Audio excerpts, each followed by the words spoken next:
Bonjour à vous tous, bienvenue. L'idée aujourd'hui, c'est de parler de l'onboarding. On va parler spécifiquement du cas des entreprises en forte croissance qui doivent intégrer beaucoup de personnes, parfois sur des sites répartis dans différents pays. Donc l'idée, c'est un peu de comprendre quels sont les enjeux en tant que RH ou responsable de recrutement, concrètement je peux gérer mon onboarding. Et on reçoit aujourd'hui deux invités de prestige. Euh, Donc Ornella de Nuxeo, euh, qui est à ma gauche du coup pour vous, et Céline de Balio. Euh, donc, je vais vous laisser peut-être vous présenter dans un premier temps. Peut-être Ornella, Oui. je te laisse démarrer. Eh bien, bonjour à tous déjà. Donc, moi, je suis Ornella Peizé. Je suis donc Chief Happiness Officer et plus largement en charge des ressources humaines chez Nuxeo. Nuxeo est un éditeur de logiciels. Et donc, on édite une plateforme de gestion de contenu qui vise donc à aider la transformation digitale des entreprises. Voilà.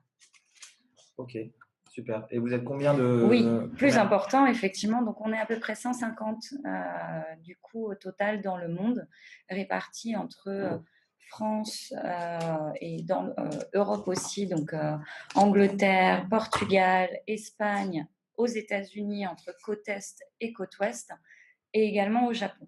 Donc, ça fait pas mal de pays avec beaucoup d'interactions, et donc l'onboarding est très, très important pour nous. Ok, très clair. Merci Ornella. Donc Céline, je te laisse également te présenter.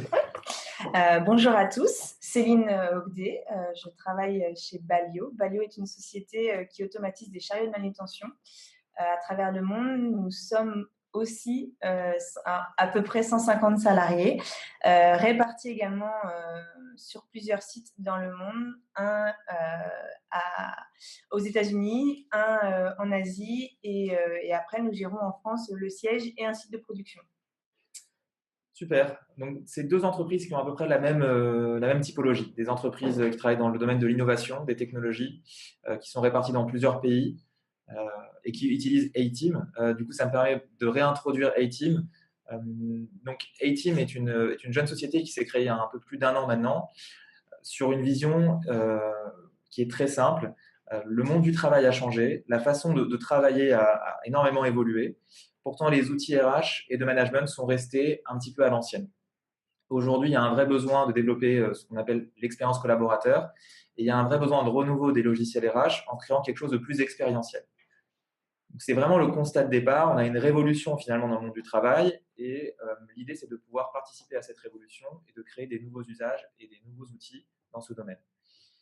Notre premier produit, ce qui nous a semblé le plus naturel, c'est l'onboarding, l'intégration. C'est aujourd'hui une préoccupation très importante pour l'ensemble de la profession. D'ailleurs, il y a un baromètre de Parlons RH très récemment qui est sorti sur l'expérience collaborateur et l'intégration est ressentie comme le sujet numéro un dans le cadre de l'expérience collaborateur. En effet, quoi de plus naturel que les premiers jours dans l'entreprise pour vraiment caractériser ce qu'est l'expérience collaborateur.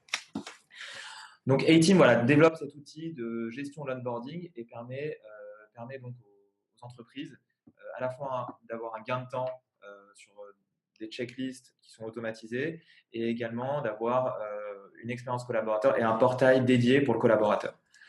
Donc voilà ce que fait A-Team. Donc on a préparé un petit support de présentation. Alors on a reçu pas mal de questions. Donc on en parlera pour le moment surtout autour de l'onboarding. Donc je vais en venir. Alors, pour info, ce webinaire va durer 30 à 35 minutes jusqu'à midi 10 et vous pouvez poser vos questions. Après, on finira par un Q&A. Donc, je vais partager mon écran. Hop. OK. Alors, est-ce que tout le monde nous voit bien? Donc, on a introduit les différentes personnes. Simplement sur l'onboarding, pourquoi c'est important en fait? Pourquoi c'est une priorité? 86% des nouveaux engagés prennent leur décision de rester ou quitter l'entreprise dans les 6 premiers mois. Pour parler avec beaucoup de responsables RH, il y a une vraie différence entre un salarié onboardé et non onboardé. Ça nous paraît un petit peu évident dans la profession, mais il faut encore évangéliser auprès des autres personnes dans l'entreprise. Je ne sais pas si vous avez déjà un petit peu un retour sur vous, l'impact que peut représenter l'onboarding en termes d'engagement.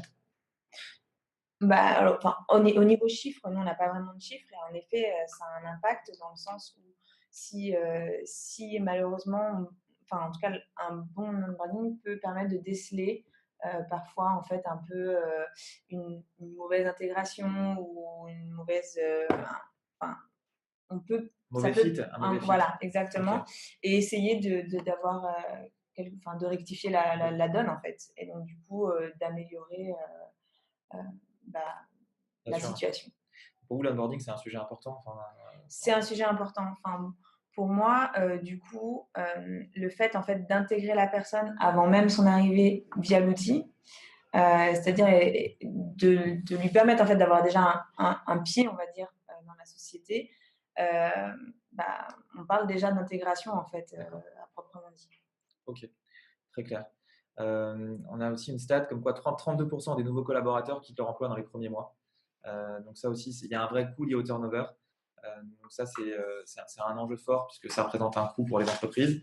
Et près de 65% des entreprises françaises n'ont pas mis en place de système d'intégration. Donc il y a beaucoup à faire. Aujourd'hui, pour parler à énormément d'entreprises, on a souvent des feuilles Excel. D'ailleurs, ce serait intéressant de comprendre l'outil, comment ça se passait peut-être chez Nuxeo, l'onboarding. Alors, chez Nuxeo, on utilisait jusqu'ici donc, des Google Docs, tout simplement, donc partagés avec une bonne dizaine de personnes. Et au bout d'un moment, on se perd un peu entre qui fait quoi, où, les notifications, ne rien oublier. Donc voilà, c'est vrai qu'avec iTeam, on a gagné du temps. On se libère l'esprit aussi et on est beaucoup plus efficace. Super. Donc, il y a beaucoup de choses à faire. Aujourd'hui, auprès des entreprises, on a souvent des systèmes, soit c'est par voie orale, il n'y a pas vraiment de choses formalisées. Je crois que c'était le cas justement chez Balio. Il n'y avait pas vraiment de formalisation en fait, du process. C'était Ça se ça. faisait un peu. Bon, après, c'était une personne du coup qui était dédiée à ça. Donc, forcément, si c'est une personne qui gère, on va considérer que normalement, il n'y a pas d'oubli ou ça. Mais quoique, il peut lui manquer des informations. Et donc. Le jour où elle est en vacances, comment voilà. on fait ? Et donc là, par la forte Problème. croissance, du coup, on est plus nombreux. Il y a aussi le multisite à gérer. Et donc, en fait, l'outil permet vraiment de pouvoir pallier et gérer voilà, ces oublis. Ok, super. Je vois qu'on est plus de 74 participants. Donc, bonjour à tous pour tous ceux qui viennent de nous rejoindre. Ici, on va exposer une slide un peu sur quel est en fait le cycle de vie de l'employé dans l'entreprise. Donc, on voit qu'il y a en fait deux zones. Une zone d'investissement de la part de l'entreprise sur le salarié et une zone de retour. Cette zone d'investissement, donc c'est au moment du recrutement, on va recruter cette personne. Et l'idée derrière, c'est là où on va parler d'onboarding. L'onboarding, en fait, c'est un investissement de la part de l'entreprise pour finalement le câbler à la culture, pour le former et finalement arriver à un certain stade. L'idée, c'est que le collaborateur formé et bien onboardé puisse délivrer dans l'entreprise. Et donc là, on va assister à tout un autre cycle qui est la phase de retour sur investissement. Qui peut passer du coup par de l'engagement, tout ce qui est un peu rapport d'évaluation, conseil en management, etc. Donc voilà, c'est un petit peu les deux zones et on voit bien que l'onboarding correspond à cette zone d'investissement. Donc c'est vraiment un effort à mettre en place de la part de l'entreprise pour derrière avoir ce retour. Donc ça, c'est un graphique extrêmement intéressant donc, qui a été fait par Deloitte. Alors, on va parler des bonnes pratiques. Je vois qu'on a eu pas mal de questions justement de la Marine qui nous demande quelles sont les best practices. Alors, on va peut-être parler des best practices. Est-ce que, Ornella, tu veux un petit peu peut-être commencer sur ce sujet? Oui, donc sur les best practices, clairement, le onboarding, bon, on reviendra un petit peu plus tard là-dessus, mais il ne faut pas que ça soit uniquement un one-shot, je dirais. Il faut vraiment qu'il soit intégré complètement dans votre expérience et candidat et l'expérience, donc people et collaborateurs. Donc, c'est un process très long qui part du moment où on a envoyé, même avant, du moment du recrutement jusqu'à la première année du salarié. Donc, dans ce cadre-là, il y a pas mal de choses à mettre en place. Je dirais que forcément, le manager doit jouer un rôle vraiment central. HR aussi, mais pas seulement. Il y a pas mal de personnes qui doivent aussi être concernées. Donc, si vous avez une office manager ou quelqu'un de plus administratif qui peut aussi s'occuper de cette partie-là, un buddy qui va aussi jouer un rôle un peu plus social, et puis d'autres personnes qui ont peut-être envie au cœur de votre structure et dans différentes équipes aiment transmettre et vont pouvoir aussi faire peut-être partie intégrante de la formation. Pourquoi pas? Ça aussi motive un peu, même en interne, et on crée une vraie communauté. Donc, c'est intéressant. Et puis après, il y a vraiment des éléments, des dates essentielles. Donc, à la fin du premier jour, on fait un point. À la fin de la première semaine, on fait un point. Fin du premier mois, fin du premier trimestre, fin des 6 mois et fin de la première année. Donc voilà, c'est vraiment tout un cheminement et un process bien détaillé avec pas mal d'éléments à mettre en place voilà, durant ce process. Tu parles de ces one-to-one et de ces points, c'est vraiment important en Alors, fait. ouais, chez Nuxeo, vraiment, on va dire la touch, c'est qu'un un nouveau salarié, quel que soit son poste, on lui organise en fait des petits meetings avec à minima une personne de chaque équipe qui soit amenée à collaborer ou non avec cette équipe. Ça lui donne une meilleure overview de l'organisation. Ça lui permet de se connecter plus facilement aussi avec les personnes, de mettre des visages aussi sur des noms, et puis voilà, d'avoir une vision d'ensemble. Et même si va recruter, parce que on va recruter aussi pas mal de gens en technique et bon, des développeurs, un développeur va aussi être amené à rencontrer l'équipe commerciale, l'équipe marketing, et c'est des gens avec qui ils n'ont pas forcément vraiment de contact direct au quotidien, et pourtant ça fait sens de leur donner cette vision aussi plus large, et donc de les intégrer vraiment au cœur et d'avoir ce sentiment de faire part, part intégrante de la structure et de la stratégie, et voilà, part intégrante d'une équipe, et d'aller tous dans le même sens. C'est de casser un peu les silos aussi, non? C'est important. Pas Oui, que les gens, ça aussi. c'est. Ça crée, on va engager plus de communication, on va fluidifier l'information. Donc oui, c'est essentiel chez nous. Après, bien sûr, il y a des petites choses basiques, un Alors, on parle, welcome lunch et autres. on parle de bonnes pratiques. Alors j'ai Pauline qui me pose la question, que pensez-vous du parrainage comme pratique d'intégration? Est-ce que Céline, tu veux... En effet, c'est l'une des bonnes pratiques, on va dire, ou en tout cas une pratique dans l'intégration, qui favorise l'intégration. Généralement, un peu avec ce que disait donc, du coup, le fait en fait que par exemple le parrain ne soit pas forcément du même service aussi ou du même site. Pas de Après, relation même site, ça peut managériale. être un peu compliqué, mais en tout cas, voilà, pas la relation managériale et pas forcément un collègue proche. Facilite aussi l'intégration, on va dire, un peu plus large dans la société, et l'intégration vraiment globale dans la société. Nous, ce qu'on faisait aussi, par exemple, ce qui revient exactement voilà, à ce que parlait du coup, c'était sur le vie ma vie, un peu, en fait, d'un salarié sur un autre poste, un vie ma vie. Ah oui, ok. Voilà, immersion en fait dans le job. Il faudrait le filmer aussi. Voilà. Ah oui, bon, on n'en est pas là, mais en fait, sur un court terme, mais c'est un peu. Nous, on a des métiers un peu aussi avec des déplacements, des installations chez des clients. Et donc, en fait, pour les gens en fait, qui développent chez nous, le fait de faire un vie ma vie avec les personnes opérationnelles chez les clients, l'immersion est vraiment aussi assez sympathique. Ouais, ça c'est génial. Ça, c'est important. Voilà.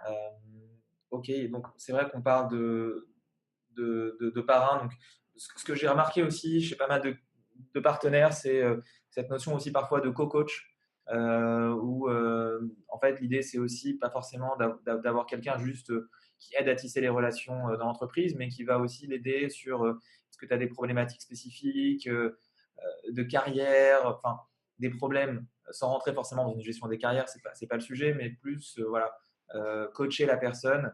Il y a une dimension coaching aussi qui peut être intégrée dans le parrain et qu'on voit dans pas mal d'entreprises et qui se développe aussi de plus en plus. Et une dimension aussi, j'ajouterais vraiment sur l'identité de votre société. C'est quelqu'un aussi qui va pouvoir plus facilement, qui a une connaissance de l'entreprise, qui a une connaissance des process, des règles établies, mais aussi des règles non établies ou en tout cas des choses plus naturelles qu'on n'écrit pas forcément en termes de communication ou autre. Donc, du coup, avoir quelqu'un aussi qui peut faire centre là-dessus, c'est intéressant parce que du coup, on va pouvoir aussi véhiculer voilà, l'identité de la structure. Si on veut parler de valeurs, si on veut parler de culture ou d'ADN, mais en tout cas, de pouvoir aussi promouvoir cet aspect-là. Ouais, tout à fait. C'est vrai qu'on parlait des managers, mais souvent les managers n'ont pas le temps aussi. Même nous, on le voit parfois parce qu'aujourd'hui, quand on recrute, hein, nous aussi à iTeam, on recrute. Et en fait, les managers sont tout le temps avec les clients, au marketing, ils n'ont pas le temps. Et en fait, le parrain peut aussi donner cette respiration aux managers. Donc, c'est vrai qu'il y a une responsabilité très forte du manager et il y a un enjeu aussi d'engager les managers. Parce qu'évidemment, il y en a qui ont envie de le faire, mais parfois il y en a qui sont un petit peu moins, un peu plus récalcitrants au changement. Les managers sont très intégrés dans le recrutement parce qu'ils veulent absolument quelqu'un. Une fois que la personne est là, ils ont un peu moins le temps pour s'occuper du onboarding. Donc, c'est quand même hyper important de les faire participer à ça. Mais derrière, il faut aussi avoir d'autres personnes qui puissent gérer. Alors après, on parlera concrètement des onboarding de chacun, mais il y a un enjeu formation. L'idée, c'est aussi d'avoir un retour sur investissement. Hein. L'onboarding, c'est pas juste pour se faire plaisir, il y a un enjeu formation. Comment je peux former plus rapidement finalement un nouveau collaborateur? Comment je peux accélérer le ramp-up et qu'il puisse aussi délivrer derrière de manière plus concrète. Donc la formation, c'est un vrai sujet au moment de l'onboarding. Alors après, il y a tout ce qui est lien. Enfin, on a parlé des bonnes pratiques, lien avec l'IT, la préparation. On pourrait aller très loin. Hein. Je pense qu'il y a pas mal de choses déjà qui ont été dites. On va peut-être passer à d'autres. Si vous avez des questions, comme j'ai dit, n'hésitez pas. On parle des différentes personnes qui sont impliquées. Donc, en effet, c'est un process collaboratif. On a parlé des buddies, des managers. OK. On va parler maintenant concrètement de Nuxeo. Aujourd'hui, quels sont un petit peu tes enjeux, toi en tant que RH? On répondra à vos questions. Hein. On va juste expliquer maintenant là, Nuxeo, comment ça se passe, même si tu en as déjà un petit peu parlé. Ouais. Donc, globalement, il y a quelque chose d'essentiel pour le onboarding, c'est qu'on part dès le recrutement. Donc, c'est-à-dire que dans votre pratique aussi, le process de recrutement, l'objectif, c'est de s'assurer qu'on va pouvoir aussi, et si bien sûr c'est possible, mais une idée, c'est d'intégrer le onboarding dès le recrutement. Comment on fait?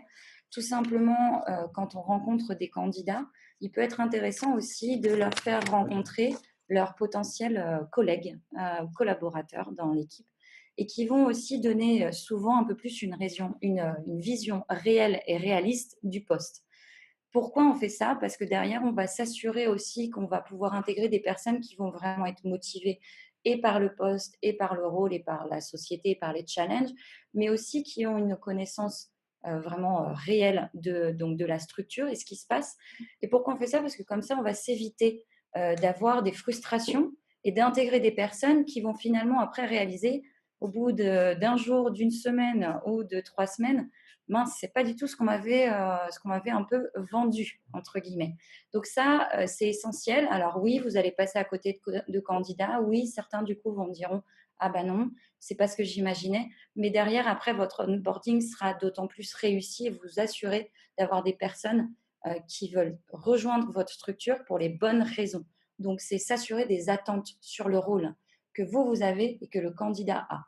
Ça, c'est essentiel. Et une fois qu'on a donc eu la promesse d'embauche, on va dire, signée, on passe directement sur l'expérience, à mon sens, collaborateur ou people experience, on l'appelle un peu comme on veut. Et donc de là, s'ensuit en fait, et via A-Team, pouvoir intégrer la personne au sein de la structure, même avant sa date de démarrage. Donc, ça passe par quoi? Ça passe par, on s'assure de faire signer tous les documents qui vont bien, comme ça, la partie même administrative, on peut s'en débarrasser pour le premier jour. On va s'assurer aussi de pouvoir lui envoyer une petite vidéo, un welcome ou des éléments qui vont déjà lui donner, voilà, qui va être vraiment le manager, quelle est la team, qui va être le buddy. Et elle va être contactée par ces différentes personnes-là aussi qui vont un peu lui expliquer quelles vont être les relations. Et puis, au jour de la start, donc la date de démarrage, le premier jour, il est essentiel, hein. Là, c'est les premières impressions. Il faut lui donner envie de revenir le lendemain, hein, clairement. Donc, du coup, c'est mieux. Et les jours d'après. Donc, du coup, le premier jour est essentiel. Donc, si on s'est débarrassé un peu de la partie administrative, il a pu aussi, du coup, choisir son ordi, ou après, ça dépend des structures, bien sûr, mais on lui a préparé son bureau, on lui a mis quelques goodies, enfin, tout ça, on verra peut-être après. Donc, tout ça, c'est essentiel. Et puis, du coup, après, on va lui faire rencontrer des personnes, on va vraiment l'intégrer à l'identité de la structure, donc de la société. Et puis, on va construire un plan qui est vraiment détaillé et de manière efficace, où on a du coup différentes personnes. On l'a vu, le manager, les RH, le buddy, etc., qui sont intégrés là-dedans jusqu'à… C'est assez détaillé en fait. Enfin, tu as un process d'onboarding extrêmement fourni. J'ai un process extrêmement fourni et on est donc 150, on intègre à peu près une cinquantaine de personnes par an, donc ce qui est quand même énorme. Et du coup, avec voilà, des personnes qui sont très intégrées aussi dans ce process-là, c'est essentiel pour nous. Et en multisite. J'ai vu une question passer, on verra ça après, mais sur différents pays, donc différentes time zones aussi, différentes tranches horaires. Donc, du coup, il y a pas mal de petites choses sans vraiment prendre trop de temps non plus qui peuvent être mises en place. Mais voilà, si vous voulez vous assurer de ça, le onboarding est vraiment long, mais en termes de timing, mais essentiel dans votre expérience. Jusqu'à la première année. Donc, on fait un point à la fin donc, de la premier jour, comme je dis, première semaine. Après premier mois, on lui envoie un petit rapport d'étonnement. On voit comment ça se passe. Au bout des 3 mois, qui correspond à peu près à la première, on va dire, période d'essai, donc on fait un premier point. Si on renouvelle ou pas la période d'essai, on voit en fonction. Donc les 6 mois et puis les 1 an. Mais de là, ça va aussi s'intégrer en termes de côté performance, etc. L'objectif, en tout cas, le premier mois, vous attendez pas à avoir un collaborateur qui va de suite être efficace et va contribuer à la performance globale hein, de l'entreprise. C'est vraiment quelqu'un à qui vous allez tout donner, comme on l'a vu. Et ensuite, il va pouvoir effectivement, petit à petit, participer. Mais avec A-Team, même avant la starting date, au moins, il participe déjà un peu. Donc, il n'a pas le sentiment d'être uniquement spectateur. C'est-à-dire qu'il va pouvoir aussi participer en amont et être… Ça me permet de rebondir sur une question de Laura et de Pauline sur quid du nouveau collaborateur, qu'attend-il vraiment de l'onboarding? C'est-à-dire vraiment, lui, en fait, le collaborateur, est-ce qu'il est dans une expérience un peu de stress? Est-ce que complètement. C'est un nouveau collaborateur et quelqu'un de stressé qui va vouloir faire plaisir et qui va sortir de sa zone de confort et qui va clairement être dans un nouvel environnement. Tout est nouveau pour lui. Donc, il faut s'assurer qu'on fait descendre ce niveau de stress-là par des choses assez simples hein, qu'on a vues pour lui permettre de se sentir à l'aise et de se sentir vraiment intégré en tant que salarié rapidement. Ok, super. Alors, du coup, on peut passer sur l'onboarding de Balio. L'idée, c'est d'être concret encore une fois, de parler des best practices. Donc, Céline, je te laisse parler de l'onboarding Balio. Oui.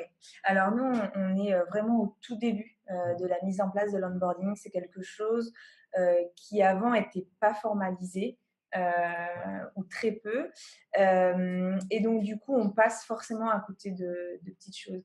Je pense que le fait, en fait, quelque part, enfin, nous, en tout cas, la mise en application de l'outil nous aide beaucoup à justement, en fait, formaliser la chose, mettre en place un processus. Ça nous permet d'avoir aussi en fait des choses à laquelle on n'aurait pas forcément pensé. Et en fait, le fait d'avoir cet outil, ça nous oblige en fait quelque part à vraiment aller jusqu'au bout en fait du processus et de sa mise en place. C'est-à-dire que parce qu'avant avant on était peut-être un petit peu plus dans l'urgence. Comme Nuxeo, on est une société qui grossit, en fait, qui a une croissance exponentielle. En 2017, on a accueilli vraiment juste sur le site français 70 personnes. C'est énorme. C'est énorme, ouais. C'est colossal. C'est colossal. Et après, là, sur 2018, on est déjà à, vraiment que sur la France, je parle, 30 nouveaux collaborateurs en quelques mois. Donc en fait, comme tout le monde le sait, on est encore beaucoup dans les papiers, tout ça en France, de tâches administratives, je dis n'importe quoi, l'adhésion à la mutuelle, l'adhésion à ceci, l'adhésion à cela, etc. Et en fait, on a tellement de tâches opérationnelles, mais vraiment juste opérationnelles à penser. Et donc, en fait, là maintenant, en fait, l'outil quelque part pense un peu pour nous et permet en fait à plusieurs personnes de bien penser. Et en fait, quelque part, ça permet vraiment, en fait, vraiment ça de formaliser, en fait. On nous dit qu'est-ce que vous entendez par plan? Parce que c'est vrai que les gens, quand on parle de plan d'onboarding, c'est peut-être la traditionnelle checklist, on va dire, d'onboarding, Exactement.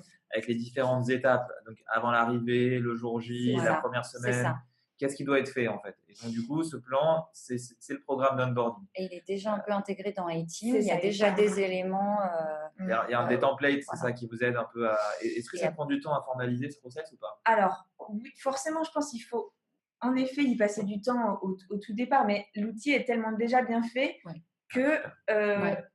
Vraiment. Non, non, en fait. C'est moi qui le dis. Non, mais en fait, C'est vrai. c'est-à-dire que en fait, le travail nous est quand même pré-mâché. Ouais. Donc, c'est quand même. En fait, pour moi, là, clairement, je suis vraiment en plein dedans, puisqu'on est vraiment en train de le mettre en place là. C'est vraiment un peu mon quotidien en ce moment, on va dire. En fait, on va dire tout ce côté opérationnel dont je parlais avant. En fait, l'outil me dégage énormément de temps puisqu'il le fait pour moi, on va dire. Il pense aux choses. C'est déjà presque tout pré-paramétré. Alors après, forcément, oui, il faut passer du temps parce qu'il faut rechecker est-ce que par rapport à tout ce qui est déjà en fait en template, est-ce que moi je veux ajouter une petite chose en plus ou pas. Bon voilà, ça reste ça. Mais en fait, du coup, on a déjà une très bonne base et donc du coup, en fait, toute cette opérationnelle là, on le met de côté et ça nous laisse le temps en fait de se focaliser sur un onboarding, on va dire, plus convivial avec la mise en place en effet. On a le plus le temps en fait de réfléchir sur qu'est-ce qu'on peut faire maintenant pour le collaborateur et pour l'intégrer. Je pense qu'aussi c'est un point important. L'outil doit être. On parle des ressources humaines. Il y a le côté humain. Et je pense qu'un outil, parfois aussi, un des retours, c'est est-ce que finalement, est-ce que ça ne va pas être préjudiciable dans la relation humaine, le fait de mettre un outil. Et en fait, de ce que je vois et de ce que j'entends, c'est au contraire, ça va même dynamiser le côté humain, puisqu'on va favoriser les contacts, favoriser les relations qui, de toute façon, ne s'opéraient pas, en fait. C'est ça. Donc, l'outil, au contraire, permet de mettre un process, mais derrière, l'outil ne sert à rien s'il n'y a pas cette impulsion humaine de toutes les façons et s'il y a la volonté. Je pense qu'aussi, l'onboarding, ça fait partie des sujets de votre société, ça fait partie des priorités. Et il y a le management qui aussi prend ce sujet un peu à bras-le-corps à un moment donné. Donc, ça, c'est très intéressant justement de voir qu'il y a la dynamisation du côté humain. Ouais. Et en fait, le support, pour moi, c'est vraiment un support, en fait, l'outil d'aide à l'onboarding. Et je pense que ça. On parlait de l'implication des managers qui est assez primordiale. Et en fait, ça les pousse un peu, mine de rien, par le système des notifications ou autre. Et d'avoir cette interface, on est quand même dans une génération assez application et autres et machin. On aime bien avoir des rappels de ceci, des rappels de cela. Et ça, en fait, ça dynamise beaucoup parce qu'en effet, un humain va pas tout le temps en fait aller relancer le manager de l'équipe en disant dis donc t'as pas c'est pas cool, t'as pas je sais pas, été parlé. C'est pas très sympa à faire. C'est pas très sympa. Et donc en fait ces petites choses là en fait sont on va dire tous les jours on reçoit des milliards de notifications sur différentes applis. Ça c'est notre monde, on va dire un peu maintenant. Et donc du coup c'est juste Ok, on est super. On a pas mal de questions. Le temps passe vite sur les bonnes pratiques. On va rentrer un petit peu aussi dans le concret, là, comme on l'a fait. On a parlé des challenges. Le fait d'être une entreprise technologique. Quand on est une entreprise tech, finalement, on doit quasiment se réinventer tous les 2 ans. On doit avoir des profils qui soient aussi un peu flexibles, qui soient dans cette logique un petit d'innovation et de ne pas avoir des choses figées dans le marbre pendant des années, puisque tout change, en fait. Oui, c'est le propre d'une entreprise tech. Donc, du coup, quels seraient un petit peu les challenges spécifiques peut-être d'une entreprise tech et comment toi, Ornella, tu mets ça en place? Est-ce que tu as des bonnes pratiques que tu mets en place, soit via l'outil, soit même en dehors, parce qu'on a cette question, est-ce qu'il y a des choses que vous mettez en dehors de l'outil liées au fait d'être une boîte tech? Il faut effectivement, quand même garder de la flexibilité. Donc tout à l'heure, je parlais, du fait que, je rejoins une question de Marine qui justement, parle de très bonnes idées, mais difficiles à mettre en place dans des structures importantes. Ouais. Comment motiver les salariés à faire leur travail tout en s'impliquant dans leur rôle de parrain, marraine? Bon, chez nous, on appelle ça buddy, mais voilà. Et puis comment même impliquer plus largement, d'autres salariés qui ne seront pas les buddies, mais qui vont participer un peu au training. Déjà, c'est peut-être de lancer simplement un, un survey, dire voilà, une enquête en interne pour justement demander, parce que sans l'adhésion des personnes, vous n'obtiendrez rien. Le buddy ou le parrain, marraine ne doit pas être non plus imposé. Il faut que ça soit aussi un choix de la personne. Et l'objectif, c'est pas de lui prendre un temps fou, c'est vraiment voilà, on garde la flexibilité, donc les buddies changent, c'est pas forcément pas toujours les mêmes. Clairement, on trouve donc via IT un outil un peu plus ludique où du coup on gagne un peu plus de temps. Et puis après, en dehors, il y a des différentes petites activités dans les boîtes tech.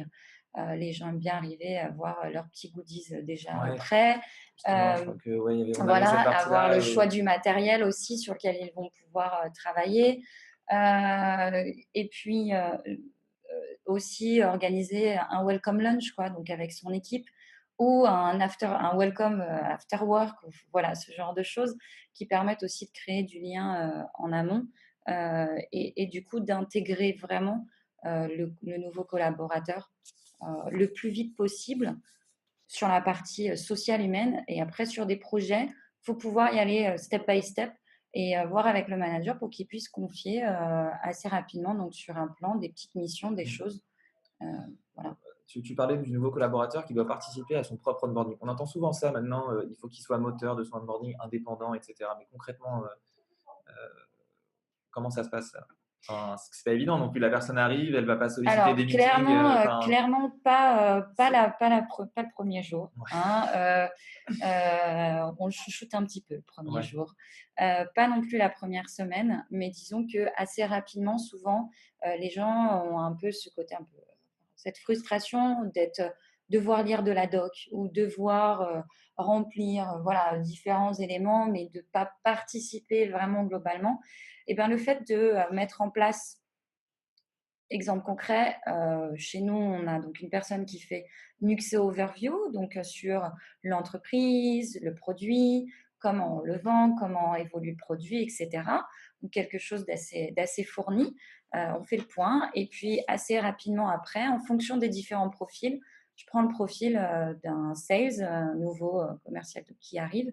Et ben à la fin du premier mois, après avoir rencontré différentes personnes, on va lui demander en fait de pitcher en interne Nuxeo auprès donc des personnes pour voir un peu sa compréhension et puis comment il s'accapare un peu voilà, tout ce qu'on a pu lui donner. C'est ça quand pour on que, participe un peu à son voilà, propre c'est-à-dire cheminement. que, et donc en fonction des profils, il y a des choses qui vont venir un petit peu plus tôt ou un petit peu plus tard dans le mois, mais on va leur demander en fait justement de pouvoir participer, de mettre aussi, d'arriver avec leur donc un regard neuf et des fois de pouvoir dire bah, tiens, il y a tel process et si on faisait ça comme ça, parce que ça serait.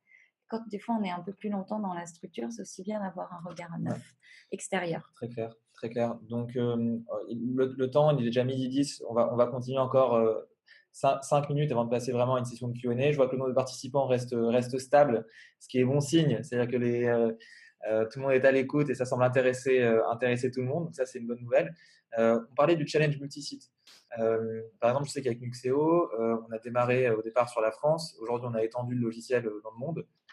Comment tu fais en fait concrètement quand tu es multisite pour gérer cet onboarding? Alors, quand tu es multisite, tu te dois d'avoir des gens sur place. Parce que si tu Donc les gens recrutes. sont sur place directement. Voilà, alors Tu as, donc. un canal en fait, un canal de transmission sur place. Exactement, Okay, ouais. C'est essentiel parce qu'au-delà d'un outil, les gens ont besoin de contact humain. Hein, sans humain, déjà on n'a pas d'entreprise, pas de société, donc sans ça c'est un peu compliqué. On a beau avoir le meilleur outil du monde, sans humain sur place c'est un peu compliqué.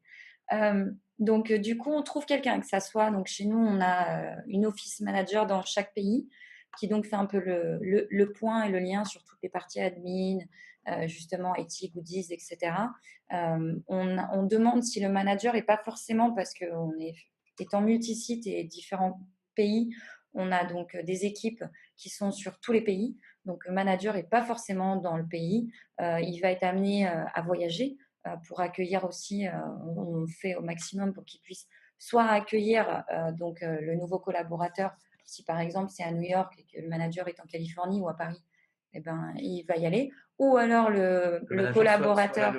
Excuse-moi, Voilà. Le manager soit là le premier jour de l'arrivée. Est-ce que c'est important ça? C'est important. En tout cas, la première semaine, ça serait bien. Si on peut, on le fait au maximum. J'ai beaucoup de cas d'entreprises qui disent que le manager n'était pas au courant, il était en vacances. Ah non. Ou après, il a le droit d'être en vacances, comme tout le monde. Mais s'il est en vacances, c'est pas grave. Mais au moins, il y a un petit mot, il y a quelque chose qui est laissé. Et puis, on fait le point, on avance comme ça. Après, chez nous, c'est assez simple aussi de voyager dans les différents pays. Donc, il y a ça aussi. Et sinon, si on prend aussi quelqu'un qui est en remote, parce que j'imagine que vous pouvez avoir des gens aussi en télétravail, quel que soit le pays, on leur demande de venir clairement la première semaine, voire les 2 premières semaines si c'est en France, je ne sais pas, le sud de la France et vos bureaux sont à Paris, eh ben, il va devoir venir aussi. Et le buddy, comme on a dit, peut être dans la même équipe ou pas. Mais en tout cas, c'est mieux s'il est dans le pays et dans les bureaux dans lesquels les nouveaux collaborateurs arrivent. Parce que du coup, ils peuvent créer du lien plus facilement. Ok, super. Du coup, toi, Céline, est-ce que tu veux nous parler? Alors, Balio, vous êtes en Asie, aux États-Unis, en France. Bon, c'est une entreprise de dingue. C'est le nouvel Amazon. Non, quand même pas. Enfin, c'est gentil, mais comment tu fais, toi qui alors, on a des valeurs qui nous caractérisent, qui doivent être diffusées. Et les valeurs, c'est important. Les valeurs, c'est important. Savoir en fait, savoir identifier en fait les valeurs propres à la société et savoir les transmettre du coup. Et en particulier, en effet, aux nouveaux salariés pour qu'ils s'intègrent en fait dans ces valeurs. Et après, nous, je sais que chez Balio, on est beaucoup dans le partage. C'est vraiment quelque chose qui tient beaucoup à notre CEO. Le partage. Et donc, par exemple, je sais que ça passe sur le temps du repas chez nous, où on a une cantine en fait de mise en place. J'aime pas trop le mot cantine, mais voilà, vraiment un lieu en fait. Et on va pas en fait déjeuner à l'extérieur en petit groupe, pas. C'est vraiment en fait une grande salle. Un pique-nique. Oui. C'est pas un pique-nique, non, c'est tous les midis. Donc, mais du coup, on se rejoint. Voilà. Bon, alors après, on ne peut pas manger non plus à 100, mais c'est pas mal comme ça. Et donc, c'est vraiment un moment, on va dire, oui, où en fait, un moment de partage. C'est des choses comme ça aussi qui aident pas mal dans l'intégration. Réussir à faire en sorte d'avoir des moments où les équipes vont se mélanger, on va dire aussi. Parce que quand on commence à être nombreux, en fait, c'est toujours ça. C'est-à-dire que si on n'est pas nombreux, forcément, l'intégration est beaucoup plus rapide. Si on est nombreux, comment réussir à faire en sorte qu'il y ait des échanges, en fait. Et comment tu communiques avec l'Asie et les États-Unis, par exemple sur l'onboarding? Alors, c'est encore récent, Balio est en pleine mise en place. Mais du coup, comment tu vois les choses? Tu as des personnes aussi sur place qui vont gérer? On a en effet des personnes sur place. En effet, on est obligé on est obligé d'avoir des personnes sur place, des office managers qui font le relais et qui accueillent. Parce qu'en fait, il y a vraiment une notion d'accueil aussi le premier jour, la première semaine de suivi. Et ça passe généralement par ces personnes-là avec le manager. Ok. Super. Écoutez, on arrive bientôt à la fin. Il nous reste juste un point. On va aborder simplement sur A-Team. Rapidement, on en a parlé déjà, mais comment l'outil vous aide. Et puis, on terminera par vraiment une question de questions-réponses. Donc, on va passer 1 minute là sur A-Team. Mais je crois qu'on a compris. Toi, Ornella, tu me parlais je crois, de centralisation des informations, de gain de temps. Qu'est-ce que tu as apporté l'outil en fait? Oui, c'est ça, gain de temps. On gagne aussi en visibilité, lisibilité, c'est-à-dire qu'on a une vision meilleure et plus globale sur le onboarding. On intègre plus de personnes aussi dans cette expérience. Et puis, du coup, on véhicule plus facilement aussi notre identité en tant que structure. Voilà. Et on a toutes les infos au même endroit. C'est surtout ça. Donc, ça, c'est bien. Ok. Donc, n'hésitez pas maintenant à poser vos questions. On va y répondre. Léa nous demande comment ça se passe quand on a des ressources limitées au niveau global, des ressources locales. Alors, qu'est-ce qu'on entend par Oui, ressources locales limitées? C'est ça. Parce qu'on n'est pas non plus des grosses structures. Hein. Donc, Bah, là, c'est vrai que je fais le lien avec A-Team naturellement. C'est que typiquement, un outil peut t'aider à formaliser les choses, à le faire pour toi et derrière à gagner du temps et finalement à ce que tout roule naturellement. Mais après, on avait justement comment faire. J'ai vu une question passer sur euh, comment faire pour impliquer les gens en fait, parce que on veut pas trop surcharger les managers par un process trop lourd. Alors, Comment peut-être déjà, typiquement, un livret d'accueil. Hein, donc ça peut être fait par l'équipe RH ou office manager ou voilà, les personnes qui sont sur place et qui sont un peu plus en charge de la vie du bureau ou de l'entreprise. Donc, il y a un how-to book, ou on l'appelle comme on veut, qui donne donc du coup différents éléments. Ça, c'est important. Et puis, en fait, au manager, on va assez rapidement lui demander, OK, donc ça y est, il a signé, il vient. À ton avis, qui peut être son buddy? À qui tu penses? Donc, une ou deux personnes. Et puis après, on discute avec les personnes pour voir qui a envie aussi de le faire. Qui souhaites-tu que la personne rencontre aussi dans la structure? Donc, et après, c'est du coup nous qui organisons. On nous dit ressources locales limitées égale équipe RH limitée. Ok, donc clairement, je peux parler, on peut parler toutes les deux. Moi, je suis toute seule en fait.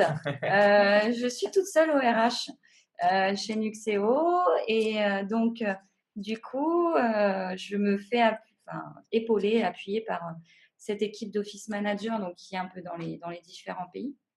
Mais je suis toute seule. Donc, avoir un outil, vraiment, ça peut vous aider. Il faut construire le plan en amont, avoir les grandes idées et après, on dépile ça. Donc, la question du plan, parce qu'on a Yannick qui nous demande combien de temps dure l'onboarding, on en a parlé. Hein.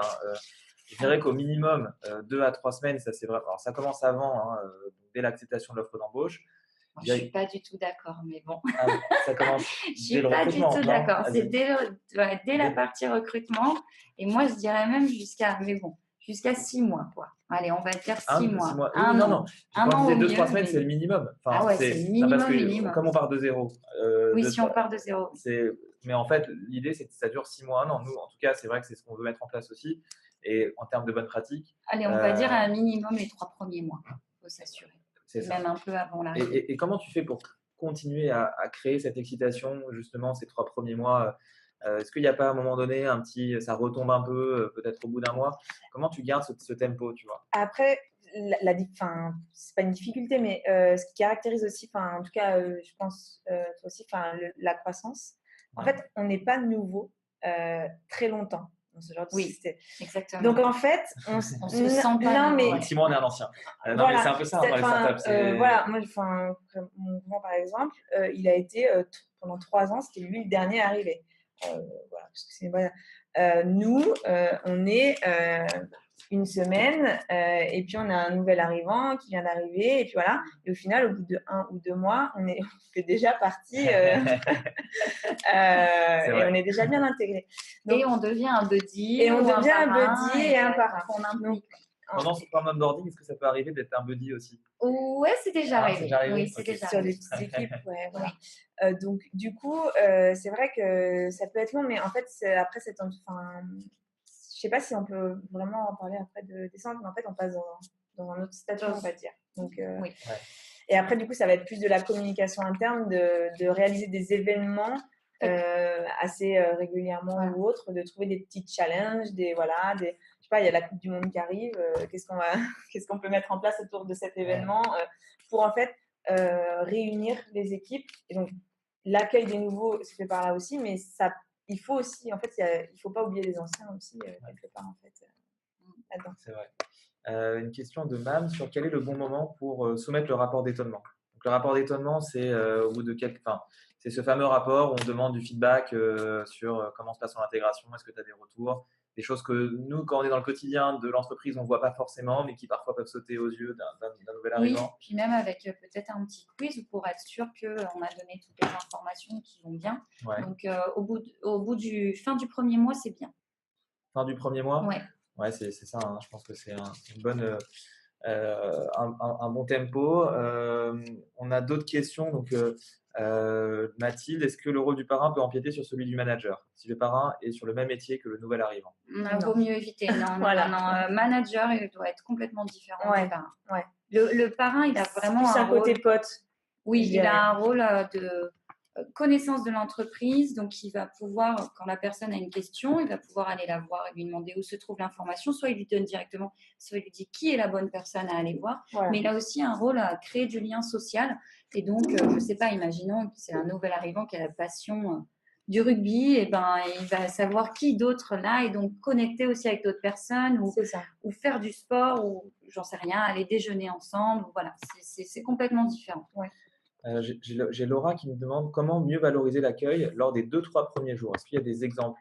Oui, alors on prépare son bureau. Ça, Ouais. c'est essentiel déjà. Avec un mot doux Avec sur un le- petit mot de welcome, avec s'il y a, je ne sais pas, chez nous, on met un mug à son nom.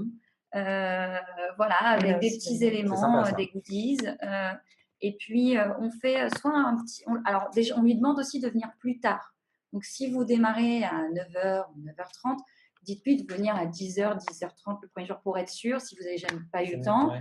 ben voilà, c'est ce que je fais. Donc, Nous aussi, ouais. le temps Ok. que le bureau soit bien pris et installé, etc., au moins, il vient un peu plus tard et au moins tout le monde est là dans la structure. Il ne se retrouve pas tout seul. Et puis, du coup, on fait un welcome lunch. Donc, on va déjeuner avec son équipe, donc son manager, son buddy, et puis peut-être d'autres personnes de l'équipe aussi. Voilà. Donc je crois que Laura, là, tu as des bonnes idées pour mettre en place des choses concrètes lors des 2-3 premiers jours. Émilie nous demande quelles infos on met dans le rapport d'étonnement. Là, je profite pour faire un peu de publicité pour A-Team. Dans l'outil, on a un rapport d'étonnement avec un modèle justement que tu peux utiliser avec des questions déjà préfaites. Et d'ailleurs, ce modèle, tu peux le télécharger gratuitement sur notre site. Mais donc, du coup, est-ce qu'il y a des choses spécifiques dans le rapport d'étonnement auxquelles tu penses C'est vraiment ça. Enfin, c'est plutôt des questions assez générales sur l'entreprise, les points forts. Enfin, comment ils ont justement un peu senti leur intégration. Enfin, s'il y a eu des moments où ils n'ont pas été satisfaits, lesquels du coup. Enfin, qu'est-ce qui a fait que leur intégration a pu plus ou moins échouer ou a été réussie. Et voilà, c'est vraiment avoir en fait le feedback du salarié sur son intégration. Ok. Écoutez, je pense qu'on a fait le tour de l'ensemble des questions. On a essayé de répondre au maximum. S'il y en a d'autres, c'est vraiment maintenant ou jamais. Mais en tout cas, je pense qu'on a une bonne vue de ce qu'est l'onboarding. Vous êtes encore nombreux. Donc vraiment, je vois que vous êtes restés quasiment jusqu'au bout. Donc, encore une fois, c'est bon signe, c'est que ça vous a plu. C'est vrai que c'est très intéressant de voir dans le concret comment on onboard, voilà, comment des boîtes comme Nuxeo, comme Balio, qui sont quand même des très très belles boîtes françaises, des très belles réussites, prennent à cœur ce sujet et mettent en place dans une logique d'efficacité. Si je peux me permettre, si jamais de la vous fin. avez d'autres questions aussi par la suite à ce webinaire, vous pouvez aussi peut-être nous contacter sur LinkedIn. On répondra On vous enverra. voilà, aussi à vos questions, si Tout à fait. jamais il y a des problématiques spécifiques que vous voulez aborder avec nous. Alors, idée pour évaluer nos propres outils. Là, on prend une dernière question de Laura. Instinctivement, je dirais peut-être de voir le retour avec l'onboarding, tout simplement. Déjà, je pense que c'est aussi un bon moyen de savoir si ça. Posez la question en interne à vos salariés, les derniers que vous avez intégrés déjà. Effectivement. Donc, ça me paraît le plus naturel. Voilà, en tout cas, cette session sera disponible également en téléchargement et en ligne. Est-ce que le petit mot de la fin, je ne sais pas, Céline, est-ce que tu as une petite conclusion ou on est là, le mot de la fin? C'est vrai que si on parle de l'onboarding et du coup de l'outil A-Team, l'outil en fait permet vraiment de rentrer en fait dans le process, en tout cas de se lancer dans le process, ça aide beaucoup. Et après, ce qui est clé pour moi dans l'intégration, donc c'est vraiment la prise en compte de la personne. En fait, je pense que la personne, quand elle arrive dans la société, c'est de se sentir, je pense, quelqu'un en fait qui arrive et pas juste une personne qu'on ne connaît pas. Donc, en effet, quand déjà son bureau est bien préparé, que les gens connaissent déjà un peu son prénom, voilà, et que les gens connaissent aussi, par exemple, on sait s'il y a quelqu'un qui va arriver, c'est important aussi. Donc, par exemple, l'outil permet, par exemple, d'envoyer à tout le monde un mail. Pense pour nous à envoyer un mail à toute la boîte en disant attention, il y a Daniel qui arrive lundi matin à tel service. Et du coup, c'est des petites choses comme ça, en fait, vraiment des petites aides qui permettent d'intégrer. Et je pense que pour l'onboarder, le fait, en fait, de recevoir l'utilisation de l'outil, en fait, en amont, on a l'impression, en fait, de déjà un peu participer et de déjà faire partie un peu de l'équipe. Voilà. Mais souvent, j'entends des partenaires me dire mais on n'a pas encore formalisé le process, on va prendre le temps, et puis en interne, ça prend des mois parce que les personnes ne sont pas là, etc. Et là, de ce que j'entends, c'est qu'il ne faut pas avoir peur de se lancer, en fait, parce que justement, l'outil, déjà, peut vous aider à formaliser, puisqu'il vient avec des templates. Donc, pas besoin d'attendre des mois et des mois que le process soit formalisé. De toute façon, il va évoluer, parce qu'entre le moment où vous l'avez pensé et le moment où vous allez le mettre en pratique, vous allez voir qu'il va être complètement différent. Finalement, c'est aussi comme une startup, il faut lancer le produit le plus tôt possible et avoir les retours. Et moi, ce que je dirais, c'est n'ayez pas peur de lancer des choses. Aujourd'hui, c'est qu'il y a une vraie transformation de la fonction RH de manière plus globale. Et vous pouvez aussi A/B tester, voir un peu comment ça prend, et être agile aussi dans le déploiement d'outils, et pas se dire c'est un outil RH qui va changer le fonctionnement de toute l'entreprise, mais fonctionner peut-être par département, par équipe, et y aller pas à pas. Toi, Ornella, est-ce que tu veux dire un dernier mot pour conclure? Je crois qu'on a tout dit. T'as tout dit, Non, ok. j'ai pas d'autres Ok, choses à rajouter. merci beaucoup. Merci à tous, et puis on refera ça très bientôt, je pense. Je vois que le format a plu, donc ça fait plaisir. Et puis je vous dis à très bientôt à tous. Et n'hésitez pas à nous poser des questions. Après, on essaiera de vous y répondre dans les meilleurs délais. Merci beaucoup. Merci. Merci.